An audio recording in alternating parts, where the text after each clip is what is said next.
Right, welcome back. What's going on? Welcome to the back. How are we doing? Part 3. Part 3, this is where things get a bit spicy. Yeah, we get groovy. We get professional. Alright? So, a lot of things are coming together now. Okay, we are doing proper spiciness. We're doing it how it meant to be done. That's how it goes, and that is literally how it goes. Okay, so I have whacked the meatballs in the fridge because A, I'm so amazing, and B, we're doing it all for everyone out there. Alright, so we're creating some little meatballs. Alright, that's what we're doing. Alright, we are doing a bit of meatballage. I don't have to do it on the plate, but the plate is cooler, so it will keep the mixture from doing its own thing. So, right, now the consistency of the meatballs is a very controversial issue. Alright, I'm going to do mine about that size. They're holding up very nicely. I don't know how many I'm going to do. The mixture I've got is basically loads. Right, we've got a lot of mixture, and the plate, the reason why I'm using this size plate is because that it's basically the same circumference of that pan. So that pan is on a very gentle heat. Okay, it's on a very gentle heat, and it's got the residual onions that are in that were cooked in that, and it's also got the I've added a little bit of extra butter to it. Alright, now in cooking like this, now you know, with Northern European cooking, butter, if you use butter, it's always a bonus. Right? It's always a Brucey bonus. Everyone loves it. Right? We all love a bit of butter. Now, I'm trying to stay consistent with the meatballs that I'm doing. They might be slightly too large for the actual dish, but to be honest with you, if you saw my burger video I done the other day, being too large is not really an inconsistency, right? It isn't, right? Now I'm going to show you the consistency of this meat that it has to be. So when I say it needs to be like a paste, it's still like a paste, isn't it? Alright. So, and that's the reason why we do that. You've got God-given pastry, dexterity hands that have been, you know, given to us by God and given to us by whoever developed us. No matter if it's, you know, whatever theory you think of, aliens, flat earth, people from Mars, whatever. I'm of a certain age where I can understand and reflect on all of them matters. Alright? I'm not someone who would naturally say, well, like the UFO situation that went out on a few months ago, right, and all got really big. Are there UFOs? Are there alien species out there that are as capable or more capable than us? Yeah, probably. And that's just basic fact. So there probably are. But like I've always said, right? it's not a case of where are they, right? It's not a case of that, because if you go down that route, you're going to come up to an empty house, right? It's not a case of that. It's always a case of not where are they, it's always a case of when are they, right? So you might have had an advanced alien civilization that was right next door to us. It was right next door to us. And their peak was about 1 million years ago. Well, to us, 1 million years ago, what are we going to do? Chuck rocks at them? Greet them with a torn off olive branch? Maybe they would have caressed our hairy ape-like bodies. Who knows? But do you understand what I'm saying? It's about when they are, not where they are. Right, so we've got a different ranging in size in meatballs. They are big, right? I know they're big. I know. We all know they're big balls. I've got big meaty balls. Look at them meaty big balls. They're big balls, mate. Well, they are what you call clandestine balls. Will they fit in my pan and cook to a certain situation? We're going to find out. Now, they're not too loose, alright? These aren't too loose, alright? Oh shit, one leaf in it. Let's whack it up a bit. I want to touch it down and see what happens. Nothing is happening. So I'm going to have to put the afterburner on. Alright. Now, they are big balls. They're not Swedish. These aren't typical Swedish meatballs, are they? No. Why? Why are they not typical Swedish meatballs? A, they're slightly bigger than typical Swedish meatballs. And B, right, we paid a lot of attention to the actual ingredients that goes in here and how the ingredients are formed. Alright? So, like I said before, and we've all witnessed, right, you have to get them into a real paste, a pasty paste. Like you could spread it on your toast, right? You probably could, really. If you want to go down that route, that's up to you. If you want to really go down that route, that's fine. I'm not stopping you. No one's stopping you. That would be more like a pork and beef tartare, wouldn't it? On a bit of toast. And it's probably lovely. I'm just saying. But notice there is no garlic in this. Okay, there's no garlic in it. Right? And now we're going to put the balls in. So I'm going to start with the biggest ones first. And I'm going to put them around the edge of the pan. Okay. We're going to put the biggest balls in first.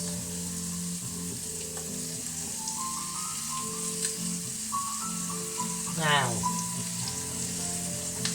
that is the balls in. The balls are in. I've scored a bullseye, literally. Right, so we're going to keep an eye on them. Right, we have to keep a very close eye on these.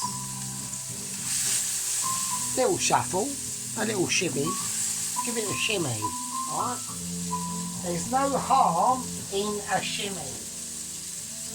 Now, on this stage of the crucial situation, my weapons of choice for turning over are going to be 2 forks. Right. Now, this pan over here is going to be related to the mash. Why is that related? Well, because the cream and the butter are going to be going in that pan, ready for the mash. The roasties are off. I've whacked them back on, and now I'm going to turn them off. right? And they've been on for about 10 minutes, okay? So I'm going to keep an eye on these. I'm going to keep a very close eye on these. I'm going to turn these over. Nice, lovely bit of colour on there.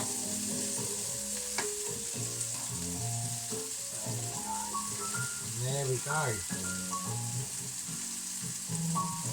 A nice bit of colour that we're going for. What that calls for is a little bit more of the butter. So we have to really keep these moist, okay? And when I say moist, I mean moist. I mean a moistness that even your grandma would be ashamed of. Alright?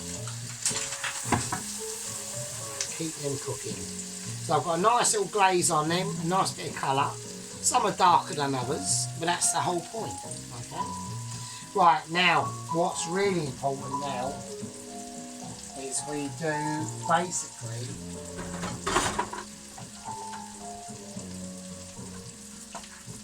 basically the mash. Okay, now this is going to be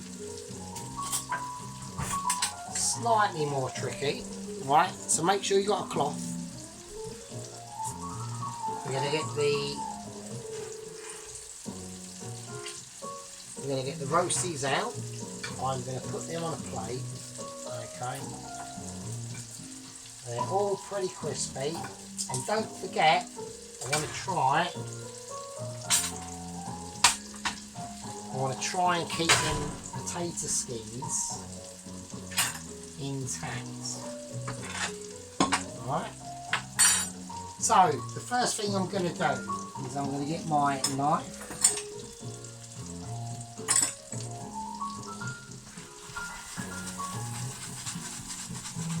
So give them a nice little shake. Right, okay, so what we're going to do, right, I need to half these.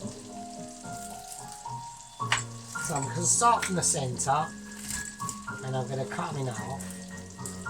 Alright.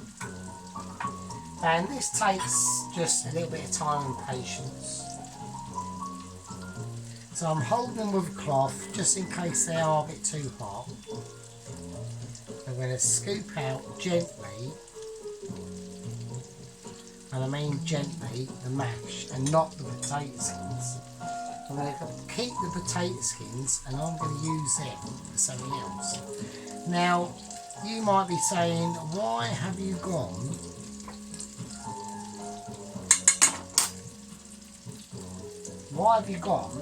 to all this trouble? Well, the reason why is because the potato,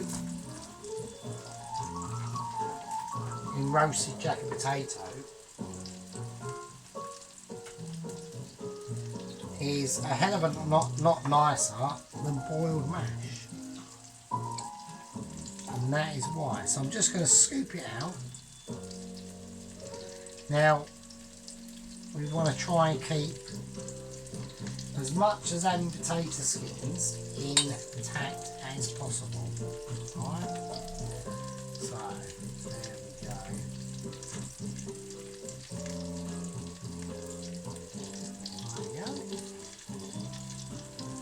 All the mash that you can. Let's have a little look at these babies here. Let's see if they need turning. Let's turn these. There we go. Let's turn these little suckers over. Oh, they're still soft. Still nice and soft. So I'm just turning them over to the sides to get a little nice bit of roasted colour all round. As much as we can. Alright. Okay.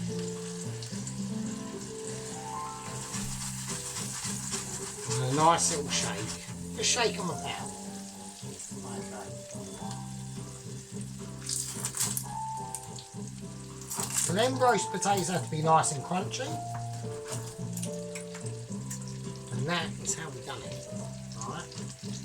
So I'm very pleased to announce that again tonight, right, we have had another subscriber. Okay, so it's the 59th subscriber, okay, to the channel. I welcome you. I thank you for your subscribers, and I thank you for paying an even mild interest in the channel. And so does the rest of the gang. Alright, so does the rest of the gang. Alright. Right, we may be few in number, but we are mighty. Alright. We have a mighty reach. My apple cider that I've had is very potent. Right. And the jack potatoes by now have cooled down that I can do them by hand. I'm just trying not to damage them jackets too much because I really want to keep them. They're just so useful. They're just so like versatile. And you can freeze these, obviously. You can, once they've cooled down, you can freeze these. And you can do what you want with them. This mash will be one for the ledges. Don't forget, the mash that's in these potatoes is extremely warm. Alright? We're not talking about a cold mash, we're talking about a steaming hot mash. So, a lot of health and safety issues are advisory. Just be careful, alright? Just use your brain, alright? Mash is like starch. It basically is, right? And when it sticks to your hands, it hurts. So be careful. Use your brain. Get the mash out that you want. And just be aware of all the things that are going on. Okay. Right, so with that mash, with them potato skins, I am going to put them in a tub.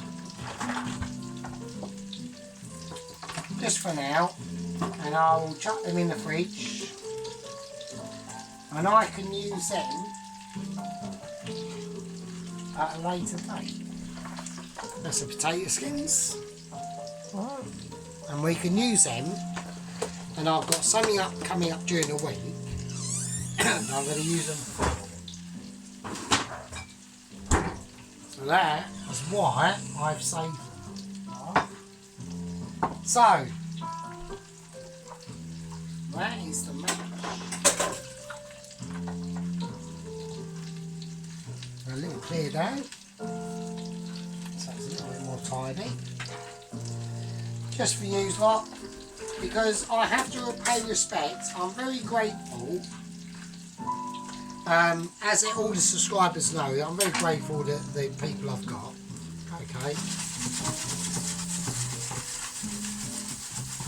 I'm very grateful to the people I've got, so that's what we're saying.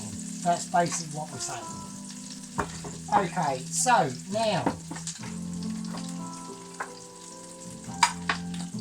I'm going to take the meatballs out now, because I reckon they're probably cooked now. So I'm going to take them out. I'm going to lower the heat down. I'm going to turn the booster off.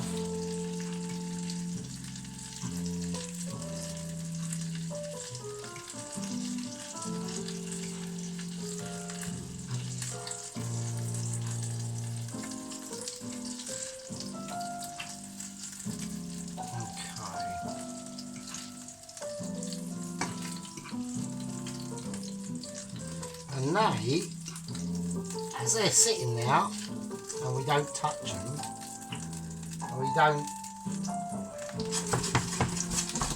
don't fiddle around them too much, that will be fine. Okay, now we need to create the actual sauce. So what I'm going to do, take that pan off. In this pan here, I have got, and it's out of the camera's view, so I'm going to lower that right now. Maybe we should swap over. We'll swap over. Okay.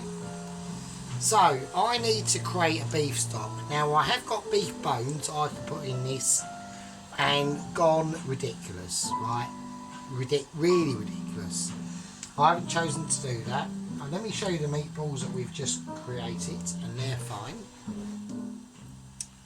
So we'll do that. That's the meatballs. And they will be amazing. Right. Now, I think that in this part, I think we need to. So what have we done? So what am I about to do? Because I think that we need to call this. Maybe I think it's going to be a part 4 actually, because I could carry on with this, but I think we need to have a little bit of a break. We need to get with what we're doing, and in this pan of water, I'm going to turn everything off.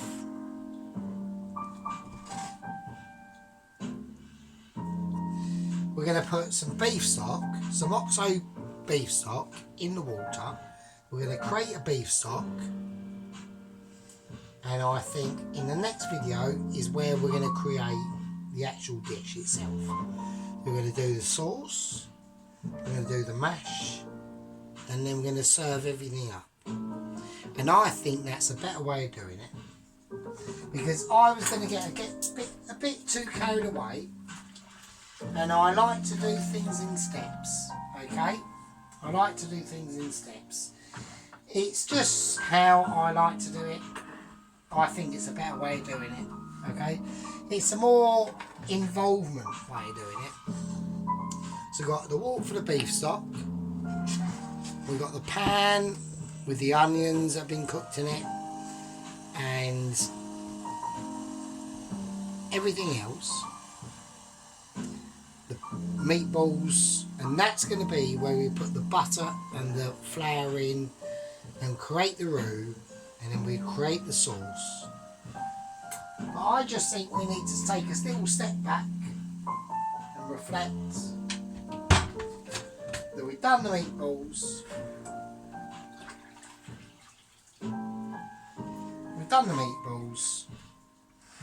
we've got the pan ready for the roux and the sauce.